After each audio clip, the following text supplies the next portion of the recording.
winter violin recital. It's been 3 years since we've been in this space.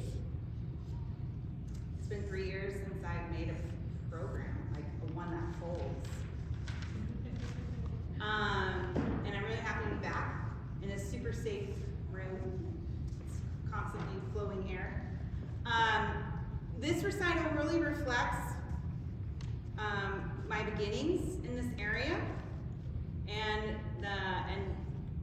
the journey that I've come to be where I am now. So there are many individuals here who have never had a violin recital before, and if you're one of those people, could you please stand up? Yeah. So there's 4 individuals in the front. We're missing 1. Yes? Yeah, exactly. That's you. I mean, a group recital doesn't count, y'all. Like a group recital, like if you've done a solo performance in front of people at a recital with accompanist. I don't think you have. I have. She has. Bren's in my head, she's on this list. Carol of the Bells. No, that's a group thing. Oh. Why are you arguing? Just stand up. All right, so this reflects it. Yay! Okay, so Maxie, I just want to say there's some things you should know about a violin recital.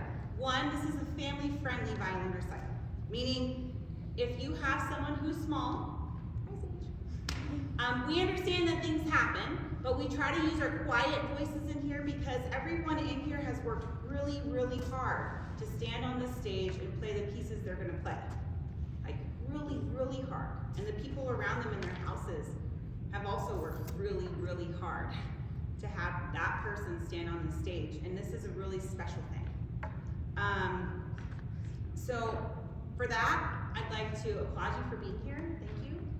And for those of you who it's not your first time, I want to tell you that all of your names were on the last program that happened here before the world ended, which was like March 8th, 2020 was when we were last in this room. And the pieces you were playing while they were accomplished at that time, you've all come so far, and I'm not gonna cry. But I just want to tell you that I love you all so much, and you mean the world to me. And no matter what it is that you play today, or whatever you're telling yourself in your mind, it should really only be happy things, because I'm so proud. And I hope that you enjoy yourself when you come up here and celebrate all the hard work you put into it. So because more than half of the students performing today are new, I thought we should just kind of remind ourselves what it is that we're doing. And for the first time ever this weekend, I get to be a real Suzuki parent. And I'm really excited.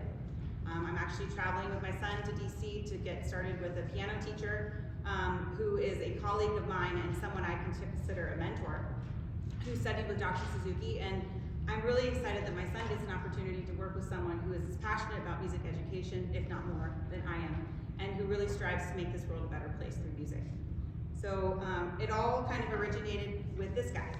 And the front of my son's new piano book is a Suzuki book.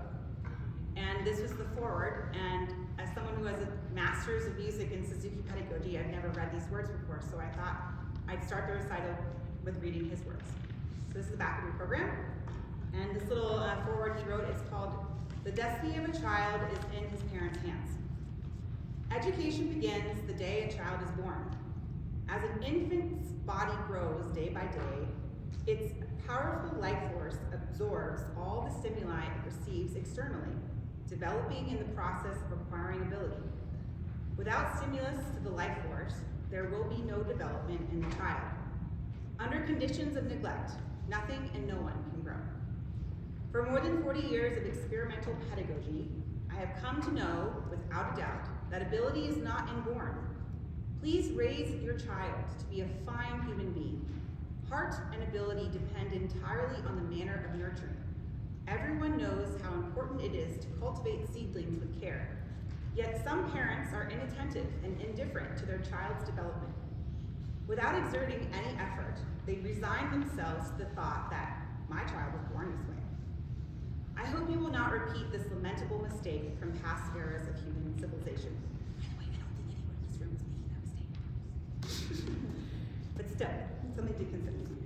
Please that your child is developing the ability to speak with complete ease, and that children the world over develop the wondrous ability to master their own native language. Does not every child develop marvelous abilities? Similarly, any child properly nurtured will develop abilities in other areas besides language acquisition. From my research of the pedagogical methodology of mother tongue acquisition, I have created an educational approach known as the Suzuki method. Just as every child has the potential to develop tremendous abilities in the mastery of his mother tongue, each child has been imbued with the potential to develop musical abilities. Please do not fail to nurture your child. It is a mistake to think that your child's future is only a matter of heredity or inborn qualities. In response to the skill and ingenuity of the nurturer, any child can be fostered to achieve a high level of ability. Children will grow accordingly to this law of ability. Everything depends on the method of nurturing. The same method may yield different outcomes in different children.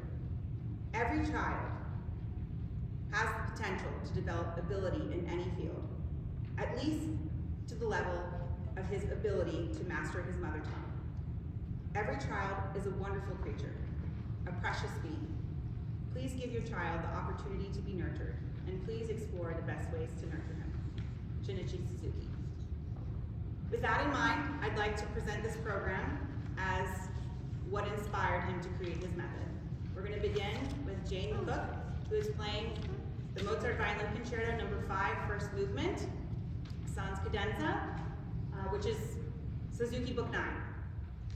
And that is the goal. That's why we're here.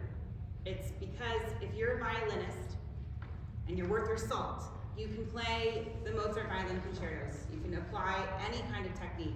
If you can play Mozart violin, you can do anything else.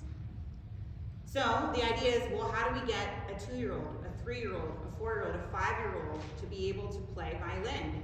They can learn their mother tongue. Why can't they can learn violin? They just need the right environment.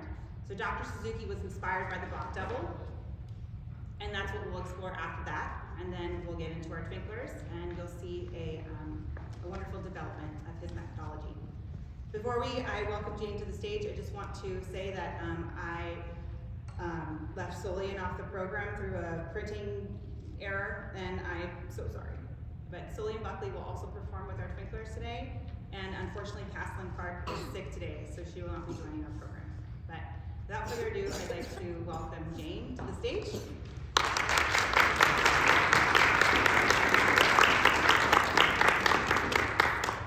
And if you can hold your bathroom breaks until in between performances, that's the best way to do it.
So that's the goal.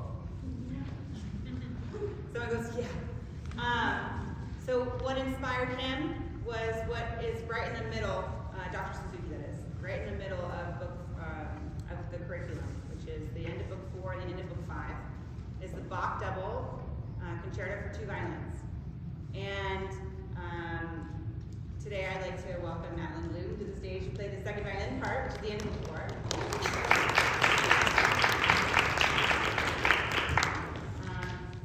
She had a partner with her, but she was going to do it anyway. I'll be playing the first violin part that's at the end of book 5, but this was the inspiration. That was the goal. This is the inspiration for the whole Suzuki method, this song, other than the mother tongue. And it's not talking.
So, from that, gain this.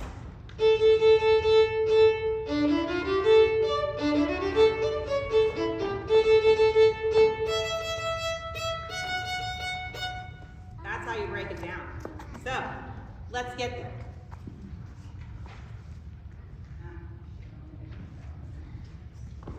When I get my phone back to Canada, I'm putting my violin on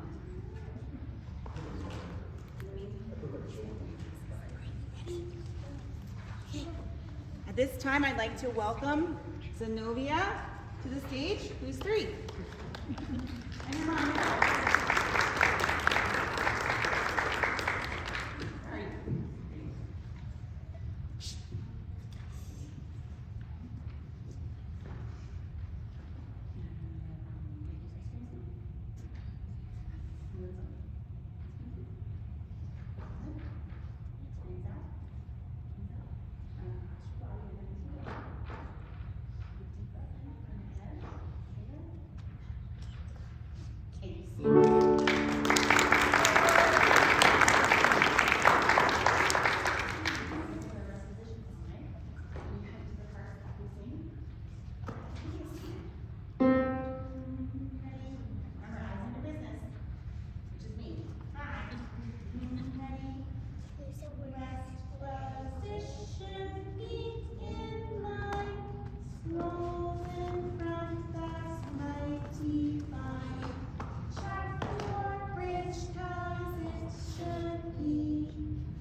just turned 5, is that right? She just turned 4. You're just so tall, I can't use that. Molly is going to demonstrate her claps for us. Come in. You open up the twinkle book, which is that one. And we're going to do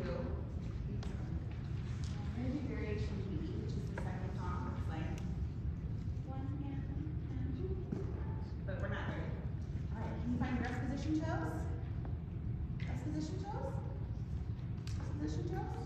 You make your ice cream scoop? You scoop up your violin? Yeah. Good. Strings out. Right on across your body and move your arm. Very good. All right, and can you take a deep breath in and take it back? Good.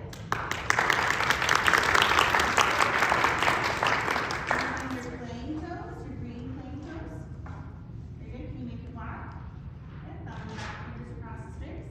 Good. Make it flat. Big flaps. Come down and hit. Touch your button to your ear. Come down on your shoulder. Very good. And then we're going to bring our hands right here. Ready? Okay. You ready? Mr. Jonathan, you can just start right away. A little faster.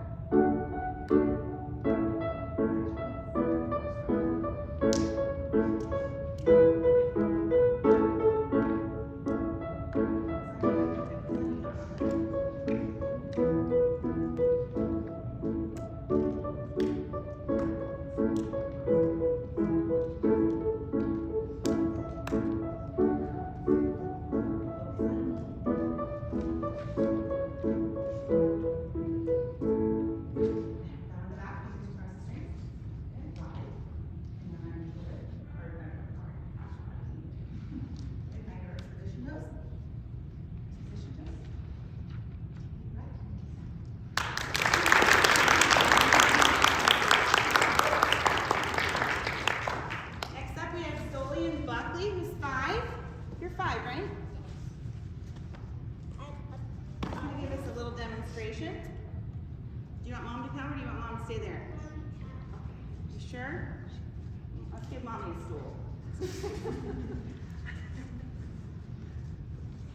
Here you go, Mommy.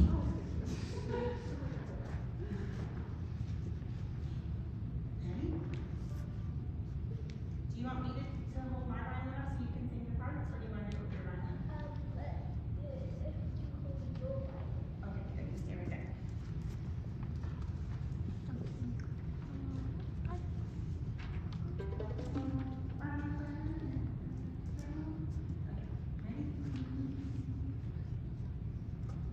Ready? This is our starting note. This is the stool. These are the heads. This is the fingerboard. These are the swing. This is the wings. These are the apples. This is the tailpiece. This is the chorus. Let's come back together.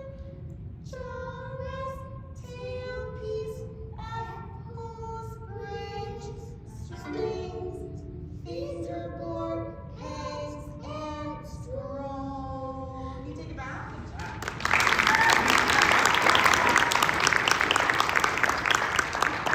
Okay, so Lena, I'm going to pluck a string and I want you to tell the audience what that string is that I pluck. You ready? Actually, do you want to tell them first what the names of the strings are?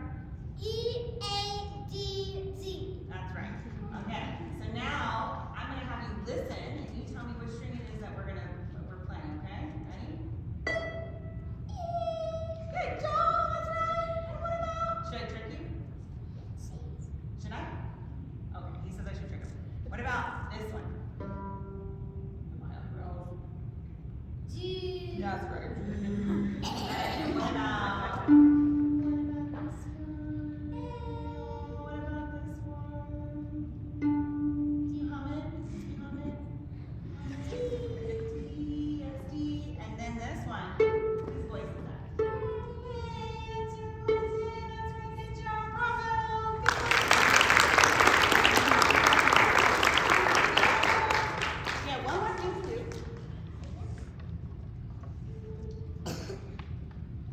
Oh, you did it right? Yeah. All right, find your playing position key. Make it wide. Thumb in the back, fingers across the strings. Very good.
have Miss Cadence Snyder, who I'm so happy to be here. Her brother, big brother, started back when Haven was just learning to sit up.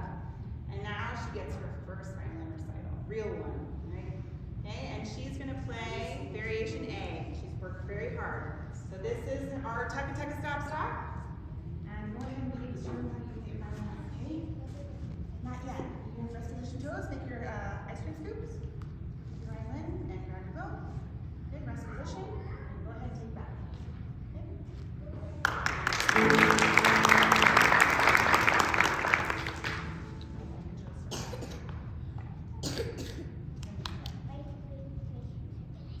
Okay.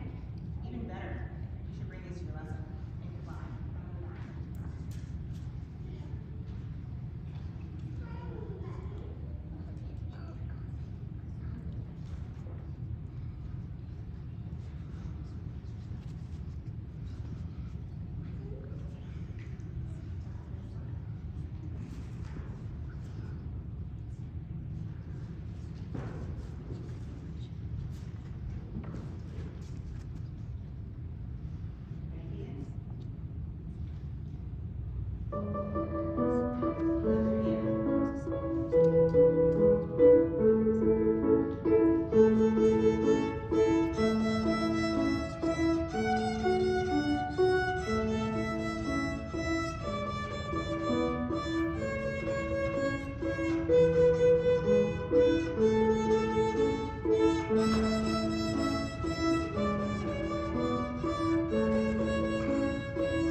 beginning book or early book one, and this will be now mid book one.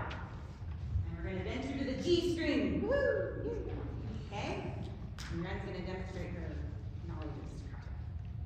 Yeah. Each text starts out.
Book one to the end, and you're going to see a totally different amount of skill set, and the person that's going to demonstrate this is the lovely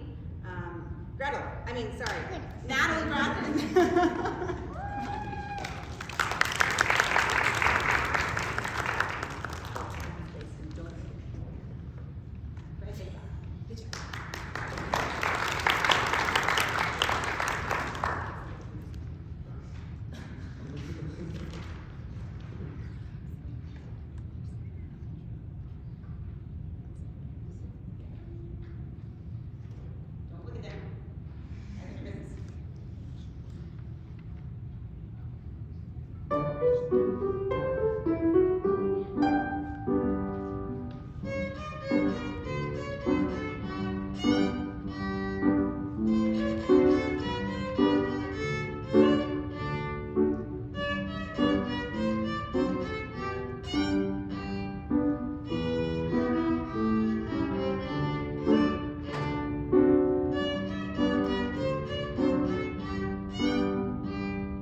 tug to that. That's like, woo. Okay, so now she's going to show you how she can use her full bow, whole bows, long bows with chorus. This is the first song in book 2.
That little girl was on the stage when she was 3. And she also tripped on that step, so it's pretty nervous when she went over. Okay, so from book 2, skip over book 3, I don't have a demonstration for that, to the middle of book 4, where we see double stops. Oh, this was your idea. No. Well, who's gonna watch the video? You want the book, right? Come to the center.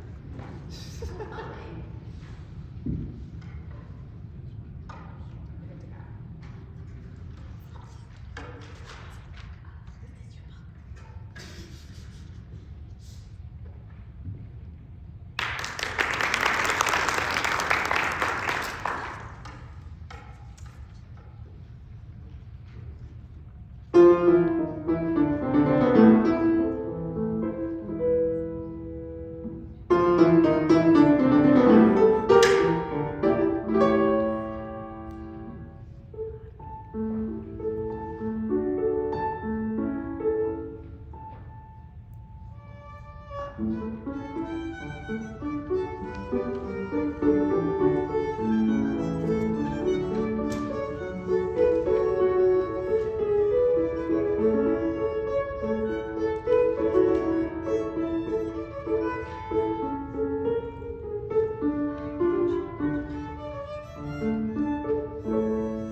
going to demonstrate the 6th song in book 4. Give you a little, it's very wicked fast. Just play the whole Presto. thing. And I'm not playing the whole thing, even though it is only a minute and 40-second song, but it goes something like this. Oh, my bow's not tight. It demonstrates quasi spiccato.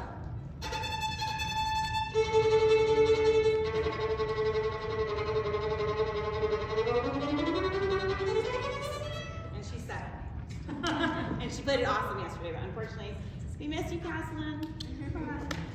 But now we are going to jump, skyrocket into the middle of book 5. Talk about endurance. Real quick before Kate takes the stage, most violin concertos are 3 movements long, and if you ever went to the symphony before, you'll notice that we don't clap after every single wonderful thing that you hear.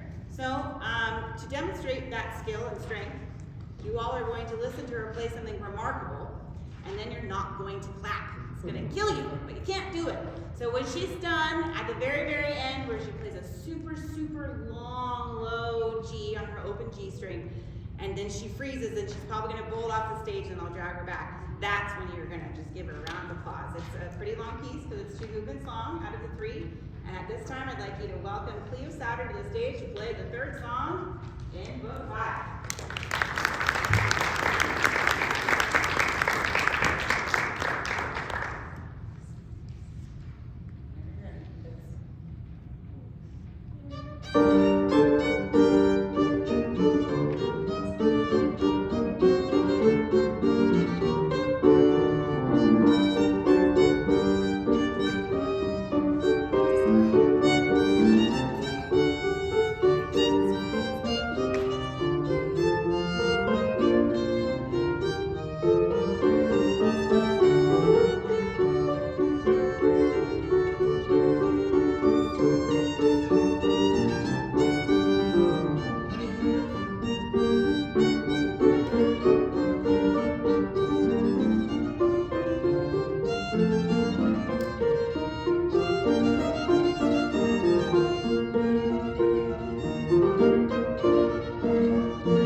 Thank you for the Nativity Lutheran Church for hosting us, and thank you to John and Shepherd, our fabulous pianists. Thank you for working with me. I know I'm lost. Thank you to Chuck and Wilma Hens who are in the audience. Hi, friends. There's nowhere else in Central Oregon that you can get violins so small as to play start when you're 3. Thank you for providing our community with young musicians. And thank you so much to Just Joe's, who also supplies instruments to our community and helps our community be musical and kind. And I couldn't do this without you guys, otherwise it would just be talking to an empty room. So thank you so much for all the families of Generation 4 Strings. Thank you.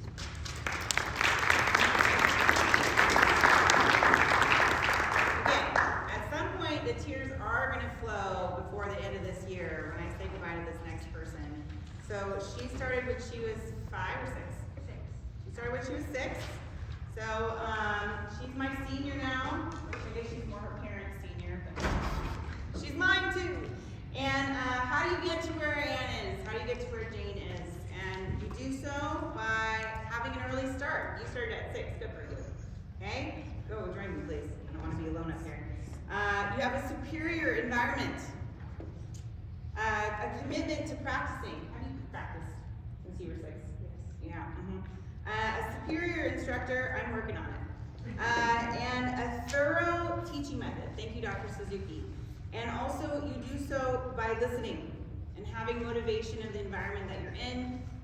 For here.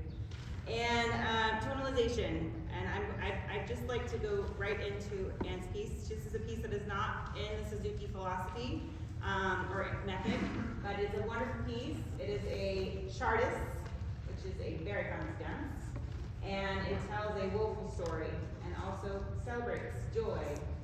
And I hope you enjoy Chartist, played by my senior, Miss Anne Cook. Wait, I'll do it for you. You take it out. I'll get it. Anne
Congratulations to all the wonderful musicians in this room. Thank you so much for making this world a better place through music.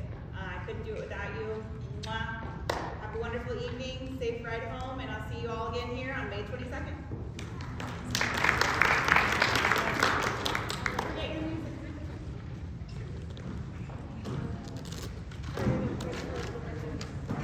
You're gonna have to